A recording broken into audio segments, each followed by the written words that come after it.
안녕하세요. 바게트입니다. 오늘은 전 세계적으로 선풍적인 인기를 끌고 있는 원피스 시리즈 최신작인 1028화를 리뷰하고 한번 분석해보도록 하겠습니다.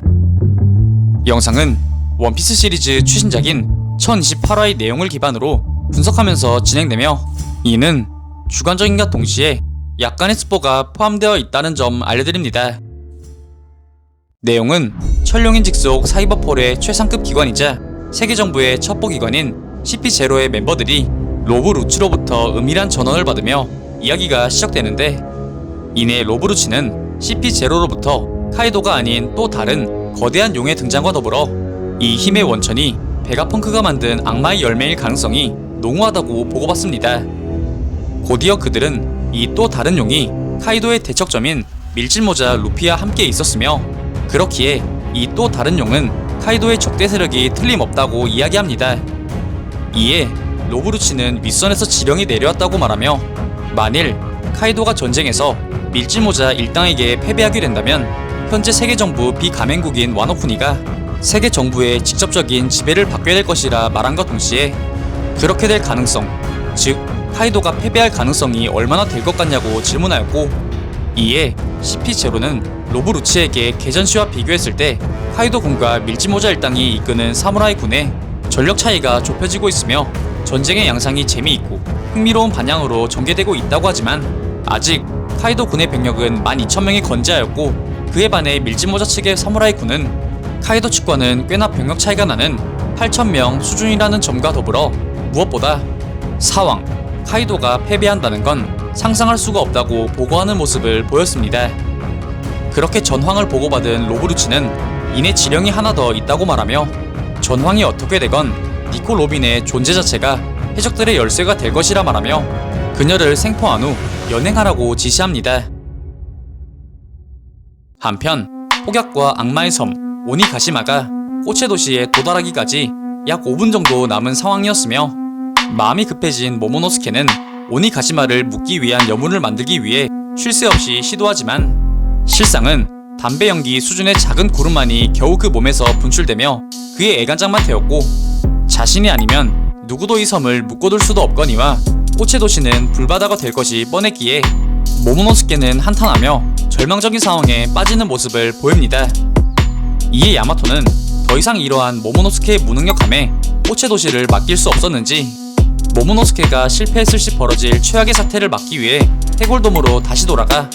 돔의 지하에 있는 무수한 폭탄들을 처리하기 위해 곧바로 수인화한 후 그곳으로 향하기 시작합니다. 같은 시각 성 내 라이브 플로어, 밀짚모자 해적단의 상디와 백수 해적단의 대간판 퀸의 외나무다리 혈전은 쉴 새 없이 지속되고 있었는데,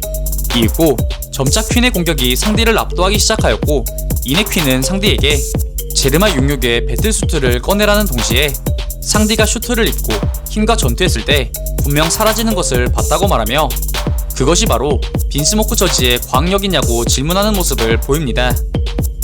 이에 상디는 퀸에게 가정사도 모르면서 빈스모크의 이름을 부르지 말라며 소리쳤고, 심지어 자신은 그들과 가족이라 생각하지도 않으며 더군다나 킹이 원한다면 더더욱 제르마 66의 슈트를 입지 않을 것이라 선포합니다. 이러한 상디의 완강한 태도에 분노한 퀸은 곧바로 블랙 커피빔으로 그를 공격하기 시작하지만, 이에 상디는 이를 간파해내 피한 후 웰던 그릴샷이란 기술로 퀸의 복부를 가격해 날려버립니다. 그러자 이윽고 퀸은 동물용으로 바뀌며 더욱 무시무시한 형태로 진화하였고, 이러한 괴물같은 피지컬에 상디는 점차 절망감에 빠져드는 모습을 보입니다. 이후 퀸은 상디에게 맨몸 발차기 치고는 상당하다 말하는 여유를 보이는 동시에, 그렇다면 자신도 1억 년 이상 세계를 지배한 공룡의 진정한 힘을 보여주겠다 말하며 그 꼬리와 목을 평행하게 일렬로 길게 늘어뜨리며 브라키오사우루스를 외치는데, 그러자 일자로 된 퀸의 목과 꼬리 부분이 그 다리와 몸통 부분에서 분리되며 튀어나왔고, 이를 목격하던 라이브 플로어의 존재들은 퀸의 기괴한 구조에 상당히 놀라는 모습을 보입니다. 곧이어 퀸은 길다란 뱀 같은 몸통으로 상디를 붙잡은 후 몸을 조르기 시작하였고, 그는 이것이 1억 년을 지배해온 브라키오사우루스의 전투 방식이라 말하며 상디에게 지금껏 이 브라키오사우루스의 또아리에서 벗어난 존재는 한 명도 없다고 이야기합니다. 이러한 퀸의 생각지도 못한 기술에 상대의 의식은 점차 희미해지고 있었는데,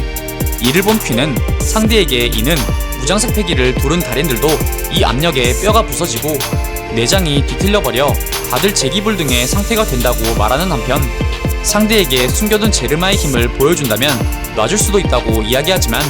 상디는 그것이 죽기보다 싫은지 일말의 망설임도 없이 거절해버립니다. 이러한 상디의 말이 끝나자마자 무섭게 뒤에 있던 퀸의 몸통 옆으로 로켓이 나오는데, 이에 퀸은 평범한 일반 브라키오사우루스라면 나무 몸통은 그냥 사족을 위해 있을 뿐이지만, 자신은 과학자이기 때문에 그 몸통에 미사일을 장착하였다고 말하며,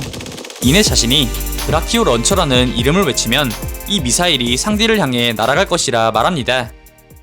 곧이어 벼랑간 브라키오 런처가 퀸을 향해 발사되며 그에게 데미지를 입히는데, 이는 퀸이 브라키오 런처에 대해 설명하는 도중 그 이름을 언급하게 되었고, 이에 자동 발사 시스템인 브라키오 런처가 이를 발사 명령으로 착각하여 발사된 것이었습니다.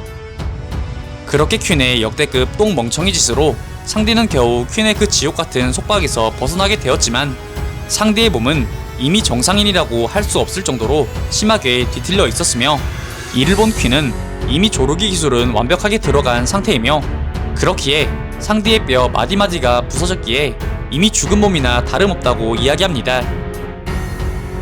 퀸의 말처럼 상디는 고통스러웠지만 어째서인지 생각보다는 건들만 하였는데, 그 순간 상디의 몸에 큰 변화가 일어나며 뼈가 한순간에 붙어버렸고, 이에 상디는 자신의 몸이 또 다른 힘에 눈을 떠버린 것을 본능적으로 직감하게 되었습니다. 이러한 상디의 변화를 직감한 퀸 또한 본능적인 위기감에 상디의 후방을 기습하여 공격하지만, 되려 퀸의 거대한 검이 상디의 몸에 닿자마자 놀랍게도 산산조각이 나버렸고, 이에 상디는 그들과 같은 괴물이 되고 싶지 않다는 절교를 끝으로 이번 1028화가 끝이 나게 됩니다. 이번 화에서는 CP0와 로브루치의 은밀한 전원을 서두로 현재 세계 정부 또한 밀짚모자 높이와 카이도 군단의 와노쿠니 쟁탈을 위한 전쟁에 상당한 관심을 쏟고 있다는 것이 그들이 주고받는 지령을 통해 드러났는데,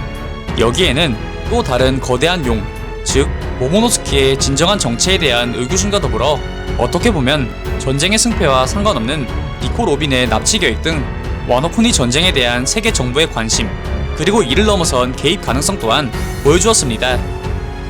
또한 무엇보다 이번 화에서 부각되었던 것은 퀸과 상디의 외나무다리 혈전이었는데, 동물계의 최강급의 존재이자 과학자인 퀸의 상디가 가진 제르마 수트에 대한 병적인 집착과 또 그만의 신념을 통해 이를 보여주지 않으려는 의지가 부딪히며 전투를 이어가지만, 이윽고 퀸의 본모습인 브라키오사우루스가 등장하고 예측할 수 없었던 조르기 공격에 상디는 그만 온몸에 뼈가 부러지며 리타이어 직전까지 몰리게 되지만, 이내 알 수 없는 힘이 상디의 몸 안에서 솟구쳐 오르기 시작하였으며, 곧이어 퀸의 강력한 물리 공격도 통하지 않는 몸으로 각성하기까지 이르는데요. 이에 독자들은 목숨을 빼앗길 수도 있는 시련이 되려 상디의 혈통인자의 각성을 일으켜 힘을 각성하게 되었다는 만화에서 흔히 나오는 각성 스토리에 상디를 대입하고 있는데요. 과연 상디는 다른 그의 동료들과 마찬가지로 또 다른 차원의 힘에 눈을 뜬 것인지, 그렇다면 그 힘의 원천과 능력은 얼마나 강력할 것인지에 대한 독자들의 관심이 집중되고 있습니다. 오늘 준비한 영상은 여기까지입니다. 다음엔 더 나은 영상으로 찾아뵙겠습니다.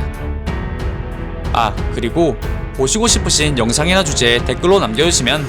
다음 영상 작업 시 최대한 반영하여 제작할 수 있도록 노력하겠습니다.